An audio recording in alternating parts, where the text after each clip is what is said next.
The delivery numbers were jaw-dropping, hard to poke holes in, and a major feather in the cap of the bulls. If you think about a year ago, VW, they're starting to eat Tesla's lunch. They're increasing their market share. GM, they have a new launch that they're going to come out with. Ford, too. All that happened, and at the end of the year, Tesla's still killing it. What are you going to argue with? The numbers are the numbers. We could be looking now 1.5, 1.6 million units for 2022. They blew away the numbers. Nearly 50,000 more vehicles produced than were expected. That's not just raising the bar a little. That's jumping over that ladder. They're up 87% year over year compared to 2020. Most believe now that estimate of delivering 1.34 million in 2022, that's likely going to have to move higher. One of the questions is why the analysts were so off the mark here with expectations and this giant beat. The ability for Tesla to be a manufacturing juggernaut has consistently proved the bears and is outperforming even the most bullish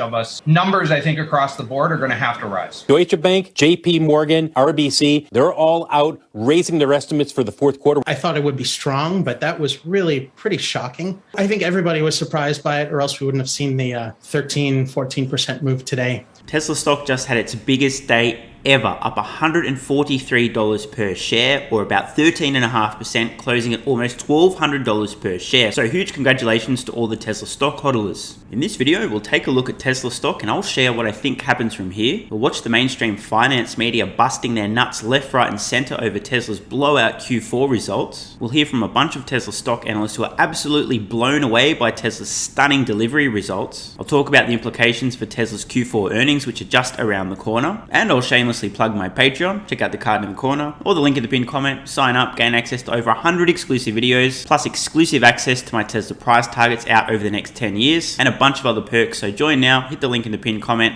See you there. So if you own Tesla stock, once again, congratulations, and make sure you stick around to the end of the video because what we're going to be watching and covering today is super important. Of course, if you're a little short on time, don't worry. I already explained exactly what was going to happen today in yesterday's video before it happened. Feel free to fact check me. With that said, let's get into it. Hey guys, thanks for watching. If you enjoy these videos, there's a bunch of ways you can support the channel, access exclusive content and perks, and get some free stocks and crypto. Check out the links in the pinned comment below. You can get 2 free stocks with WeBull, a free stock with Stake, free Bitcoin with Coinbase, and free Bitcoin with BlockFi, and the BlockFi Bitcoin Rewards credit card. You can also pick up some Tesla, Elon, and investment themed merch in the merch store. If you want to take it to the next level, join thousands of members on Patreon to gain exclusive access to over 100 Q&A videos, loads of exclusive content, exclusive access to my up-to-date 10-year Tesla stock price targets, and even access my Tesla valuation model at the investor support level and above. So check out the links in the pinned comment below, and thanks for your support. What a sight to behold. Tesla stock closing today approximately $1,200 per share, about 3.5% away from its all-time high price,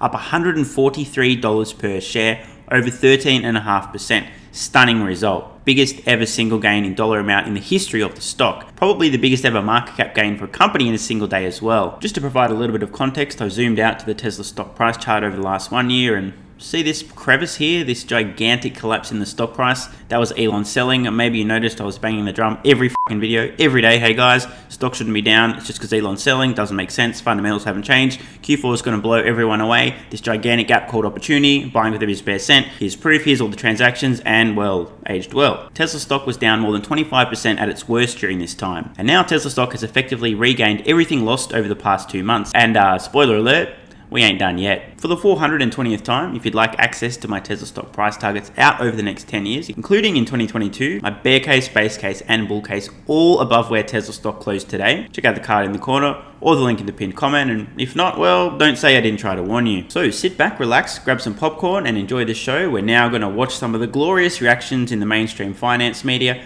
and from a bunch of Wall Street stock analysts regarding Tesla's blowout quarter, and I'll share some thoughts and comments along the way. You do say the delivery numbers were jaw-dropping, hard to poke holes in, and a major feather in the cap of the bulls on Monday morning. Look, this was what I call almost a trophy case quarter, because 275 was really what I thought the top of the bull case in terms of what they could hit. We think it was 200,000 alone that they delivered in the month of December. You look at the trajectory now between China as well as globally going forward. I mean, we could be looking now 1.5, 1.6 million units for 2022. And why do those numbers sound familiar? Oh, that's right. My bear case for 2022 is 1.525 million units. The base case is 1.6 million units. And, well, if you'd like to see the bull case, check out the card in the corner or the link in the pinned comment. Join Patreon at the investor support level and above, and you'll gain access to this in my Tesla valuation model, which has production estimates all the way out till the end of the decade. Now, Dan Ives is pretty aware, he's pretty fast moving, and he's willing to change his numbers quite quickly based on new evidence, unlike some of the slower analysts on Wall Street. Currently, consensus opinions for 22 about 1.3 million units. I guarantee you, by Q3 2022, this estimate, the consensus estimate on Wall Street, will be at least 1.5 million units. And if I had to guess, I would say that by the end of this quarter, Q1 2022, the consensus estimates on Wall Street will have moved up at least 100,000 units, maybe 150, 175,000 for the year. If you don't understand the implications here, delivery estimates go up, earnings estimates go up, price targets go up, and as a side effect, Tesla stock may in fact also, have you guys been paying attention? Let me know in the comments below. What happens if the analysts increase their estimates for deliveries and earnings and their price targets go up? Let me know what happens below. It's nice to hear these numbers of 1.5, 1.6 million units being thrown out now. We're going to hear a lot more of this in the coming weeks and months. Better late than never, Wall Street. That's why it just continues to be that scale and scope what we're seeing in Tesla beyond, what even the bull case. The haters will continue to hate, but you look at these numbers, I think gives a lot of momentum in 2022. Yeah, some of your peers on the street are arguing maybe 2 million, Dan, is possible for the year. Maybe a stretch target, but one that looks a lot more realistic given this print. Yeah, I mean, if you look at specifically the run rate in China, 2 million, it's not out of the zone in terms of what they could ultimately hit. And then you think about the chip shortage. That took out, in our opinion, probably about 25 to 30,000 units in the quarter. So you start to add that with the chip shortage easing into first half of the 2022. And I think this is really just the start of what I view as almost the next leg of the Tesla story. And just importantly, that gross margin story and the profitability, that's what I believe is going to be a big part of. We have a base case 1,400, bull case 1,800. Speaking of the next leg of the Tesla story, Dan, what do you think could be a surprise for investors this year? Does it happen around FSD, full self-driving, risk perhaps as well, opportunity? Yeah, it's a great question. I think two things. First, Austin and Berlin getting on board is key because that ultimately could double capacity over the next year. I think it's going to be about battery technology. I think you start to really significantly lower the cost. That's going to be just more and more of a margin benefit for Tesla. So expect another battery day for Tesla. And you look at that competitive moat. We don't view this as a zero-sum game. I mean, there's a green tidal wave, $5 trillion of opportunity over the next decade. But Tesla, you get the supercharger network, battery technology, and that scale, that continues to differentiate them from other competitors. Dan, broaden this out to the broader EV space then. Who else are the winners this year? Is that the newer players like Lucid and Rivian? Can they ramp up, get their production right? Or do you think it's the legacy automakers like Ford and GM that are going to be providing competition for Tesla? Or how about no one? None of the legacy automotive manufacturers or any of the EV startups will be providing any credible competition for Tesla in 2022. Maybe one day this will change, but it's definitely not happening this year. Stay tuned. Yeah, I think it's the 313 area code. I think you look at Ford and GM specifically. I think those are ones that could really see a re-rating in the stock. They have the distribution. You got the vertical integration. Everything Farley's done at Ford. And I think what Mary will start to do over at GM. You look at Rivian, it's been one of our favorite pure plays, but it all comes down to scale. And that's why when we look at this quarter, the reason I call it a trophy case, given the chip shortage, what Tesla's able to do, despite some of the shortages and battery component shortages, it's really off the charts. And I think it just shows you'll have competition across the board. Comes down to scale, and that's why Tesla, I think, continues to be a stock that could re-rate further, potentially $30 earnings power by 2025. So I've got to give some credit here to Dan Ives. He's not that far off the mark. I know this is an arrogant thing to say since it ain't 2025 yet, so who knows what's going to happen. But just for context, allow me to share my earnings estimates for Tesla, my earnings per share for 2025. The bear case, I've got $33 in earnings per share. Worst case scenario, 5% probability, everything that can go wrong does go wrong. Still a little bit above where Dan Ives is at. My base case, a mere $59 per share in EPS. And the 2025 bull case, over $80 in earnings per share. Again, these numbers are being plucked directly from my Tesla valuation model. You guys and girls know where to find it by now, right? He's got a buy rating, a $1,040 price target. on the stock. And Jed, one of the questions is why the analysts were so off the mark here with expectations and this giant beat. Would this be an obnoxiously arrogant time to point out that my 2-month-old full-year delivery estimates for Tesla missed the mark by a mere 0.5%? You know what? Yeah, it probably would be a bit arrogant to say that, so I won't. Yeah, the analysts have been off the mark. We were street high, but ourselves included in that for quite some time. So the numbers were, fairly low, and they come in and they've certainly beaten expectations every step of the way. So I think if I could just break this down for a second, there's really two kind of key issues here. One is on the demand side. I think we've answered that question in 21. People want EVs more than they want internal combustible engine vehicles. So I don't think that's up for debate anymore. So then on the supply side, the ability for Tesla to be a manufacturing juggernaut has consistently proved the bears and is outperforming even the most bullish of us in terms of those expectations. So what does this do to the delivery numbers for the rest of the year? Are you marking them higher? I think so. Overall, market numbers have to come up. What we learned, and I came on your show several months ago in 21, I think one of the most important takeaways that we learned from Tesla actually didn't come from Tesla. It came from Elon Musk actually presenting to VW's board, and that's that they have 1/3 the takt time of VW. So if you look at the Model Y compared to the ID4, Tesla has a huge advantage here in terms of the ability to manufacture at 1/3 that time. So as we look at Berlin and we look at Austin now coming up, neither of which, by the way, are in our model, and we look at... Huh? What? No wonder these clowns have a $1,050 price target for Tesla stock in 2022. He just said they don't have the Austin or the Berlin factory in their model. Why not? Now, I totally understand there's not a huge amount of information available on those factories yet, but we do have some past history, the Shanghai ramp, its current production rates, we can extrapolate. It's not an excuse, we don't really know exactly, so we'll just leave it out of our model. You've got to do the best with the available information. I find this stunning. What the fuck do these guys think they're doing? 2 gigantic new factories being ramped simultaneously for Tesla in 2022, and they're not currently in their valuation model. Why not? Having to ramp those numbers, I think, across the board are going to have to rise.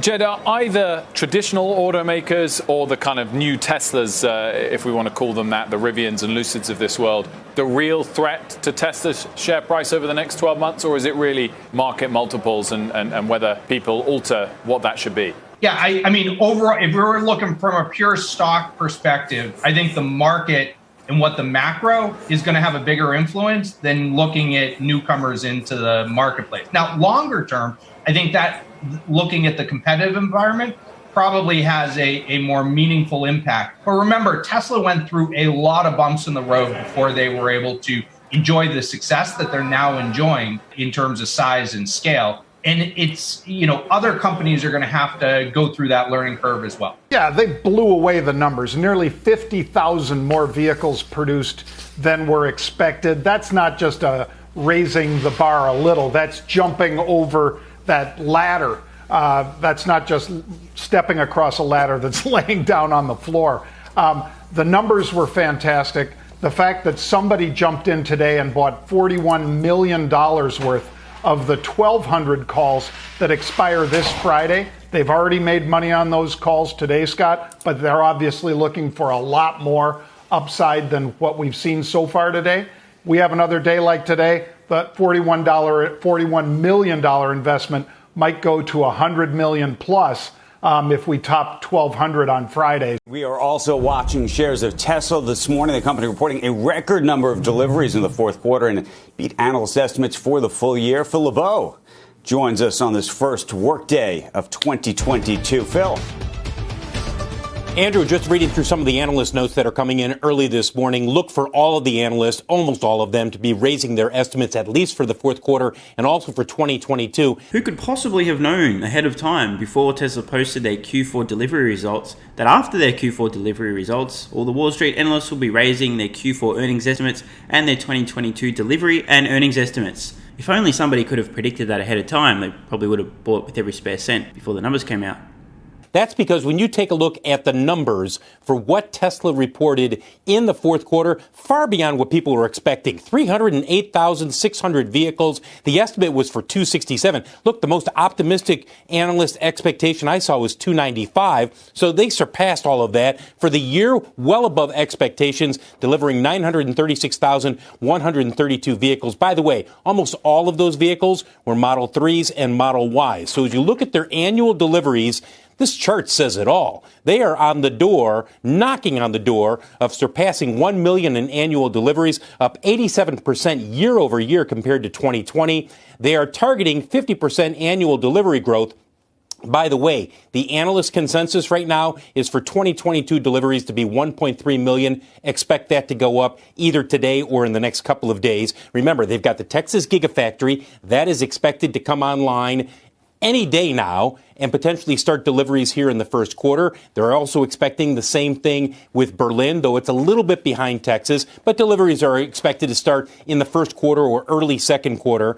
And for Tesla investors, they're not looking at this stock saying, okay, what can we expect from Elon Musk during the fourth quarter earnings call, which will be later this month, maybe early February. We haven't gotten the exact date yet. What we should be hearing from him, what he has intimated, is that we will probably hear about future products. Does this mean that we will hear about new vehicles, guys, that they plan to roll out, let's say, over the next 3 to 4 years? Do we get better clarity regarding the Cybertruck, which goes into production in Texas late this year with delivery starting early next year? Lots of questions that will be focused on when they have that conference call later this month. But make no mistake, we will see the analyst expectations for the fourth quarter numbers as well as for 22 go up. By the way, guys, I forgot to mention, in just a moment, we're also going to be hearing from a massive Tesla bear who has a stupidly low price target on the stock. I want to present all of the reactions from the analysts in the mainstream finance media today, not just the bulls. So stay tuned for that. People were blown away by these numbers. Look, these were far better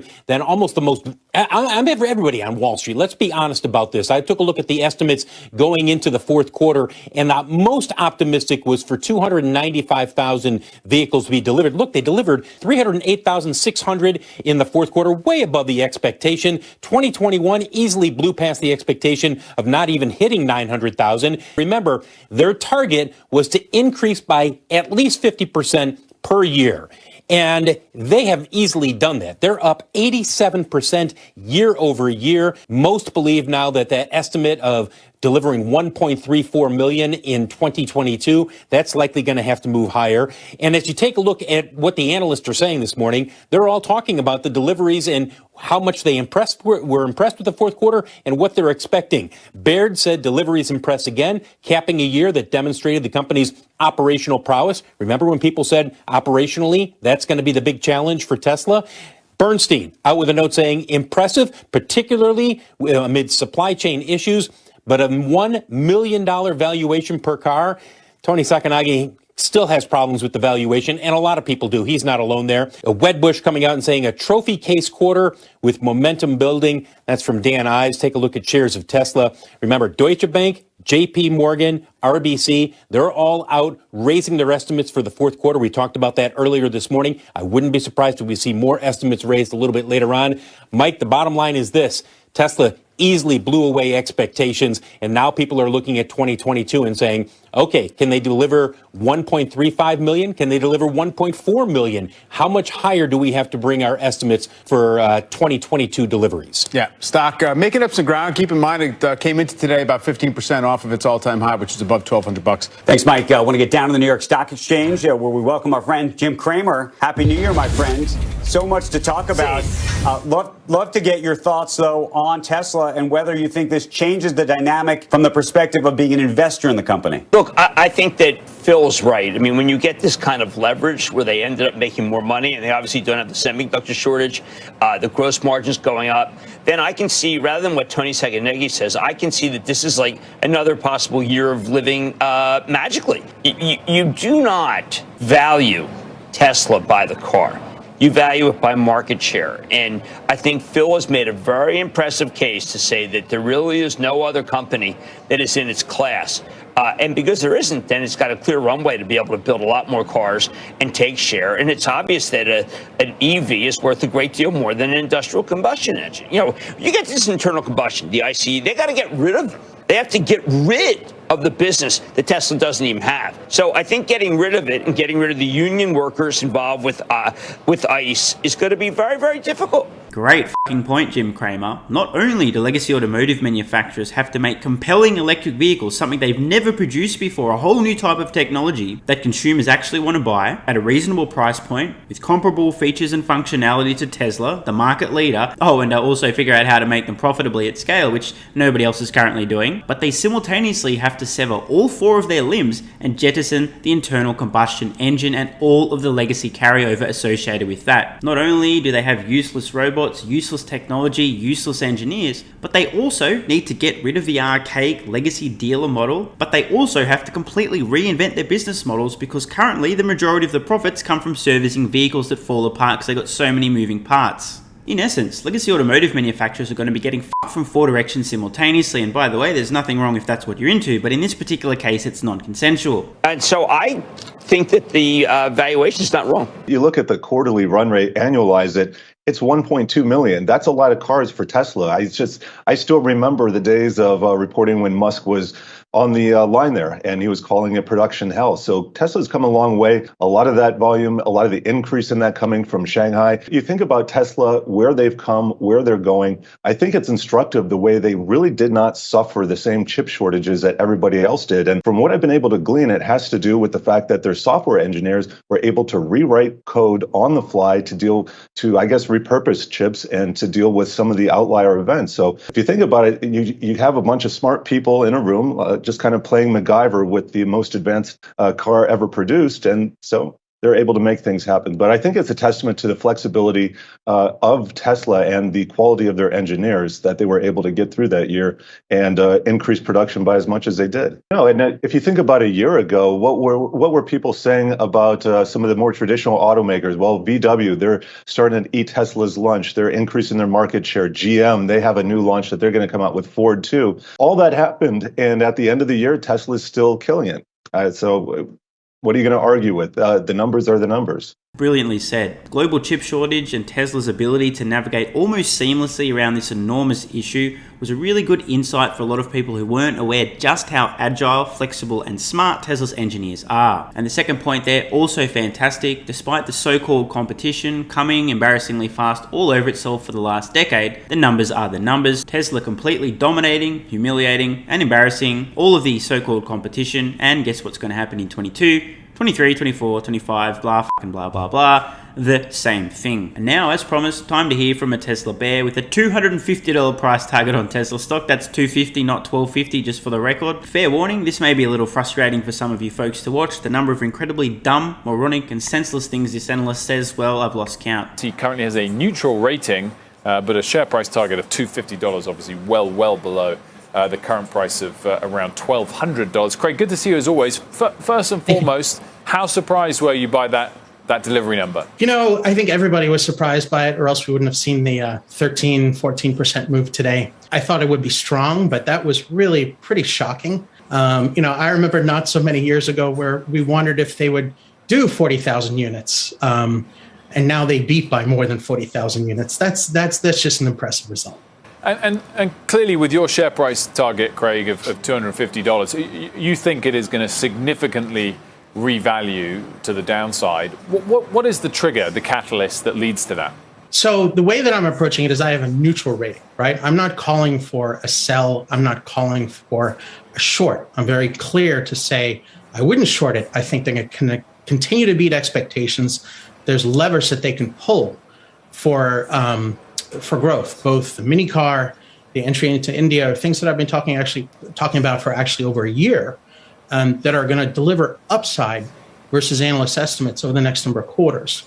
So the rationale on the $250 price target is simple. It's that Tesla is egregiously overvalued. You look at the company, they did just over 900,000 units this year. And Toyota did, 9 million? They did 10% of Toyota, but they're valued at $1 trillion versus $300 billion for Toyota. There's no reason that Toyota can't develop compelling EVs and have those in the market and maintain their dominant position globally. Just like the rest of the automotive OEMs, there's nothing intrinsic about Tesla that's going to stop these other companies from successfully introducing compelling models.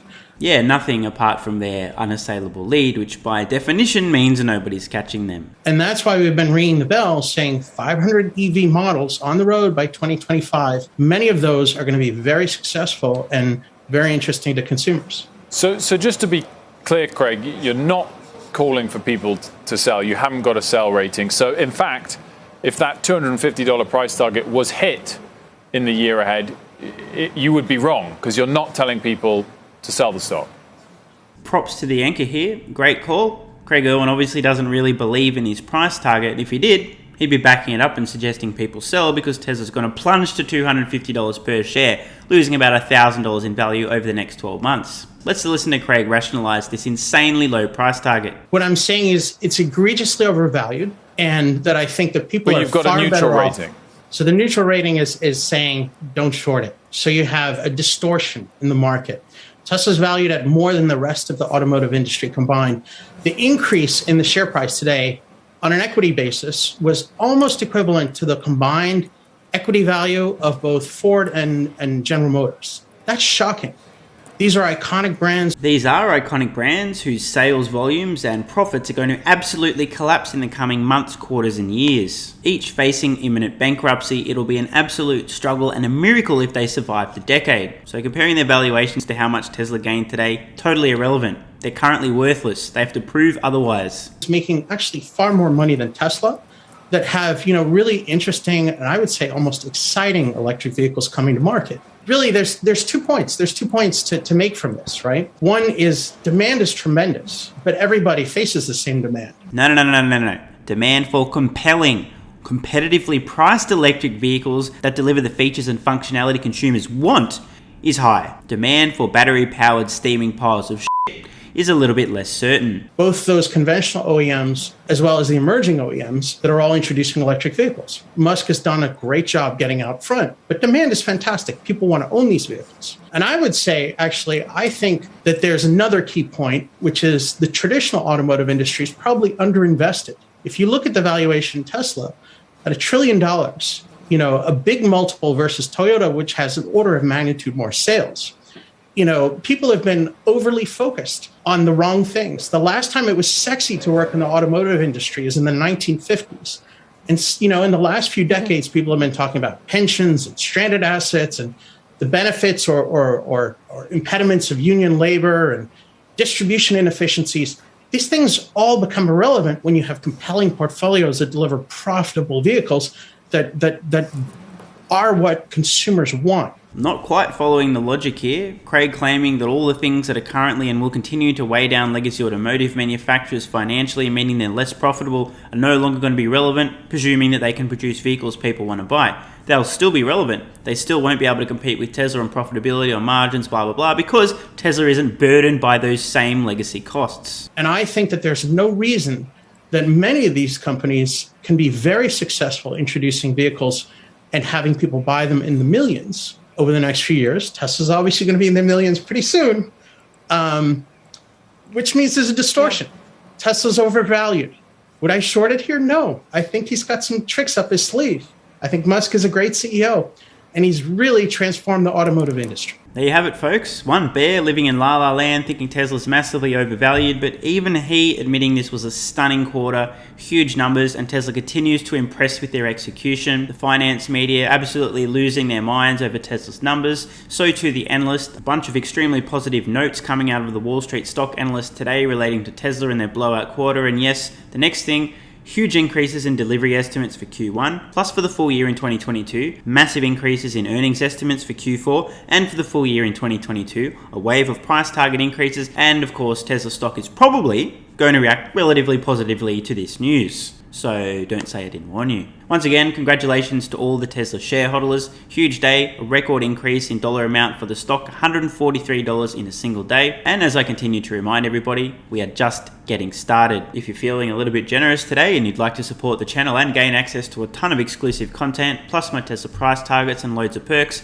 there's a link in the pinned comment and a card in the corner. Or if you fancy browsing some of the merch designs available in the online merch store, there's also a link in the pinned comment. See you guys in the next video. I'm Stephen Mark Ryan. This is Solving the Money Problem, and I love you all. Hey guys, thanks for watching. If you enjoy these videos, there's a bunch of ways you can support the channel, access exclusive content and perks, and get some free stocks and crypto. Check out the links in the pinned comment below. You can get 2 free stocks with WeBull, a free stock with Stake, free Bitcoin with Coinbase, and free Bitcoin with BlockFi, and the BlockFi Bitcoin Rewards credit card. You can also pick up some Tesla, Elon, and investment themed merch in the merch store. If you want to take it to the next level, join thousands of members on Patreon to gain exclusive access to over 100 Q&A videos, loads of exclusive content, exclusive access to my up-to-date 10-year Tesla stock price targets, and even access my Tesla valuation model at the investor support level and above. So check out the links in the pinned comment below, and thanks for your support. And if you're still watching, you're awesome. I read every single comment on this channel and I really appreciate your feedback. So if you've got any thoughts on today's video, questions, comments, or suggestions for a new video, let me know in the comments below. Check the cards on screen now to browse the merch store, join Patreon, or watch the next video.